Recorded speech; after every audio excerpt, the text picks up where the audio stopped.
bem interessante da gente conhecer aí por que eles são importantes. Então, primeiro eu separei aqui Justino, o mártir. O Justino é interessante, ele que eu citei aquela citação, sou o trigo de Deus e os dentes das feras hão de me moer, para que possa ser oferecido como pão limpo de Cristo. Essa situação é desse homem, Justino Mártir. Ele trabalhou com o conceito de logos, ele meio que definiu a doutrina do logos. Quando é que a gente vê essa palavra na Bíblia? No Evangelho de João, certo? No começo do Evangelho de João, ele está falando do logos. Todo mundo concorda? Todo mundo olhando com o olhar perdido? Está tudo certo? Sim, não, talvez? Então, alguém tem uma Bíblia aí? Será? Ninguém tem? Ah, tem uma Bíblia mesmo que seja digital. Abre, por favor, para mim no prólogo aí do Evangelho de João. Vou ver o que é dito sobre o logos. Justino Mártir pegou esse conceito, que aí a gente vai ver a influência, como a gente estava conversando aqui informalmente em off no intervalo, a influência greco-romana no conceito e na doutrina bíblica em si. Então, alguém quando achar aí o prólogo de João, me passa, por favor. Não abriu, pifou aqui. Pifou, então tá bom. Ninguém, então tá bom, vou ficar devendo, não tem problema. Deixa eu ver se eu consigo achar aqui enquanto eu vou falando. Fernando, você consegue procurar pra mim? Consigo. Você tá aí comigo? Eu tava transmitindo. Vamos lá, aqui. pronto. No princípio, e o verbo era Deus. Essa palavra verbo, essa palavra, o que ele está usando é esse termo aqui, logos. Então, no princípio, era o logos. Isso é muito interessante. Porque ele está pegando um conceito grego e está botando no contexto da história da vida de Jesus. Esse conceito grego, partindo do pressuposto de que havia um princípio ordenador, uma mente que ordenava e organizava o universo. Esse é o entendimento do grego da palavra logos. Então, esse princípio ordenador, que traz ordem ao caos, né, e torna o cosmos algo perfeitamente ordenado, ele fala, no princípio, havia isso. E isso estava com Deus. E isso era Deus. Então ele vai fazendo ele vai trazendo o pensamento, concatenando as ideias, até chegar no que ele fala sobre Jesus. E Justino Mártir vai desenvolver isso também.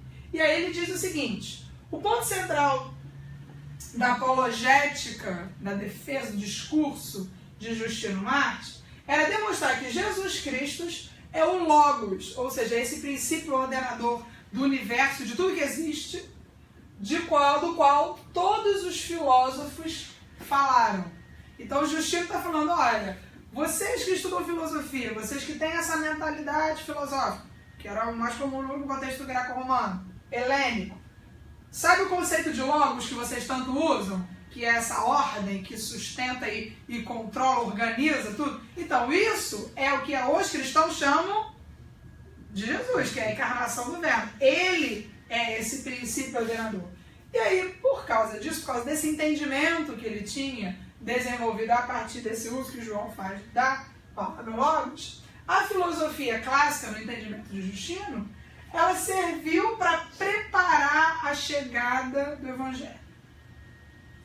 Essa posição não era unânime. Você vai ver outros homens nesse período que são contra o uso da filosofia. Vou falar de um deles. Deixa eu ver o próximo? Não, depois desse. Que ele vai falar o que Atenas tem a ver com Jerusalém. Ou seja, o que o cristianismo tem a ver com a mentalidade grega. Uma coisa tem a ver com a outra. Já tinham outros, como o Justino, que falavam, não, dá para aproveitar, calma, tem um terreno em comum, tem coisas que a gente pode usar como link para a gente entender melhor a fé cristã. E não só isso, ele diz o seguinte, aquela citação que eu falei dele, eu referi à morte dele, que ele morreu como mártir, ele foi decapitado no ano de 165, ali, logo bem no iniciozinho, ainda em meio às perseguições, mas o desenvolvimento dele, não só teológico, mas pastoral, lembra que ele está naquele momento inicial ali, da preocupação de manter e encorajar os cristãos que estão vivendo sua perseguição. Então ele foi um grande teólogo, não só em termos de definições mais profundas filosóficas, como também no auxílio que ele dava às igrejas, aos membros, no auxílio pastoral. Então foi um homem que teve essa dupla função, um ministério bastante importante nesses primeiros séculos aqui. A segunda figura que eu escolhi aqui foi Irineu de Lyon, que viveu ali entre 130 a 200 depois de Cristo. E aí na obra dele Contra Heresias, que foi escrito por volta do ano de 180, ele defende a fé cristã frente aos ataques dos gnósticos. Lembra que eu falei que a maior parte, na verdade, do trabalho dele foi simplesmente relatar, transcrever o que os líderes gnósticos diziam. E só de fazer isso ele já viu um monte de contradição. Falei, tem uma coisa errada aí, porque o fulano está falando uma coisa, o outro fulano está falando, eu não estou entendendo direito. Porque na verdade o gnosticismo não era uma fé monolítica, uma coisa única.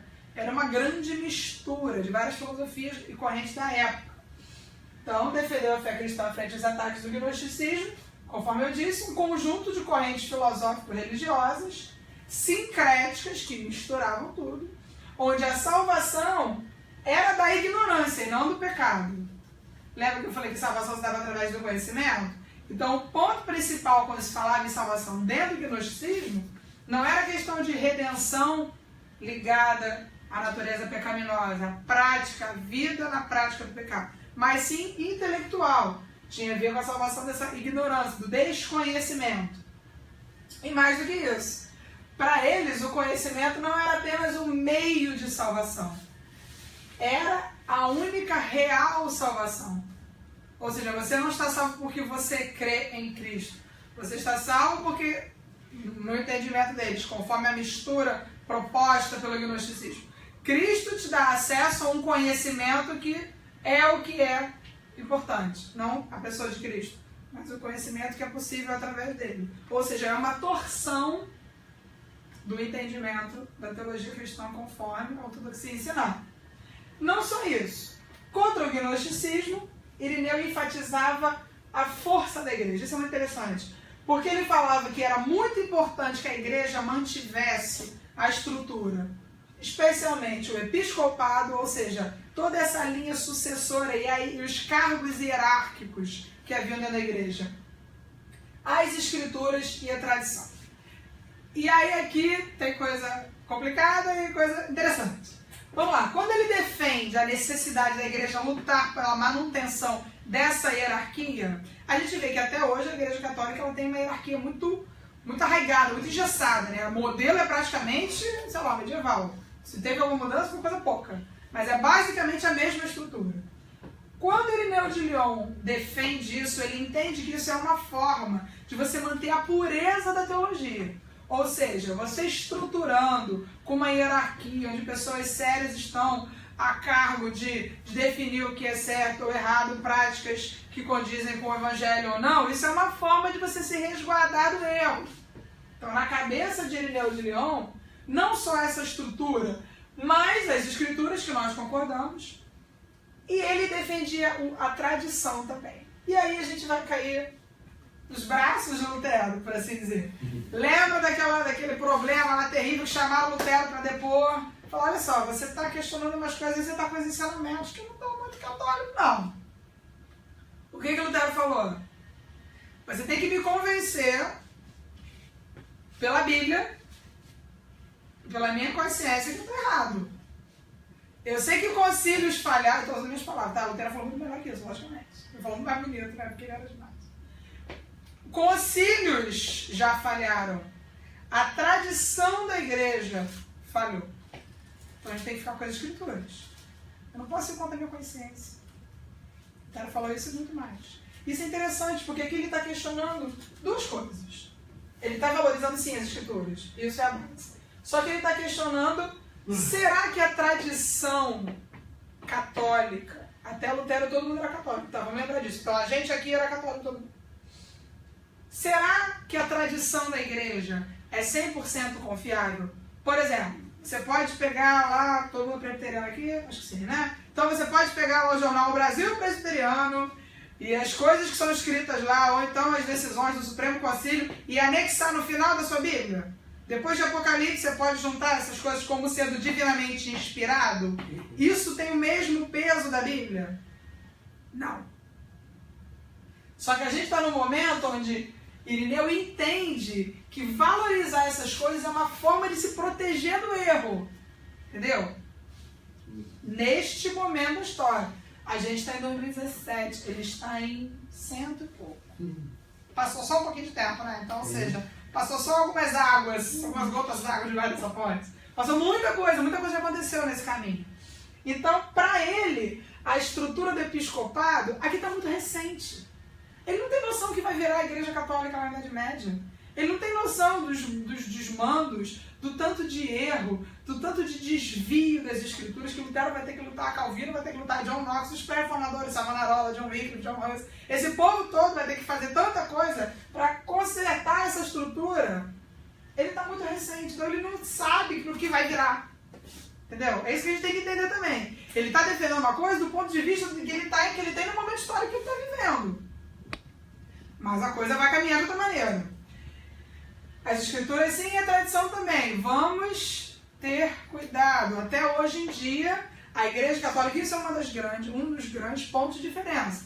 A Igreja Católica considera a tradição como fonte de ensinamento plenamente confiável, assim como as escrituras. Os documentos publicados em concílios, eu não sei se vocês sabem, tem o site do Vaticano, www.vaticano.va. Acho que ninguém nunca foi, mas é legal, vale a pena. Tem vários documentos interessantes lá, se você tiver paciência, eu gosto de ver. Então, eles entendem que esses documentos têm o mesmo peso de inspiração que as escrituras. Nós não entendemos. Porque o Lutero falou, olha só, já sabemos que já errou várias vezes. Vamos continuar achando assim? Não, né? Então não podemos achar isso mais. Vamos ter que pensar de outra maneira. Irineu, então, morreu por volta de 202, 200 e pouquinho depois de Cristo, no período da perseguição que foi promovida por uma das muitas levas de perseguição, né? Por Sétimo Severo. Caminhando um pouco mais para frente, Tertuliano de Cartago. Tertuliano é muito interessante, gente. Tertuliano foi o primeiro a usar esse termo trindade. Tertuliano de Cartago, Cartago também é o norte da África, olha aí de novo a nossa dívida com os africanos. Tertuliano viveu por volta de 160 até 225, mais ou menos ali. E primeiro a usar esse termo, que é um termo que não está nas escrituras, porém a ideia, o conceito já está lá. Deus o Pai, Deus o Filho e Deus o Espírito Santo. Então, ele pensa o oposto do que a gente falou antes, do Justino. Para Tertuliano, fé e filosofia não têm nada em comum. Pelo contrário, a filosofia só atrapalha a fé. É ele que diz a famosa frase, o que Atenas tem a ver com Jerusalém? No entendimento dele, a filosofia não era uma ferramenta útil ao desenvolvimento do pensamento teológico. Pelo contrário, ele achava que ia atrapalhar. E aí, dentro dessa visão de que a filosofia era adversária da fé, ele mesmo assim foi capaz de cunhar, ajudar a cunhar esse termo, esse conceito da Trindade. Então é por causa de Tertuliano que você usa essa palavra hoje.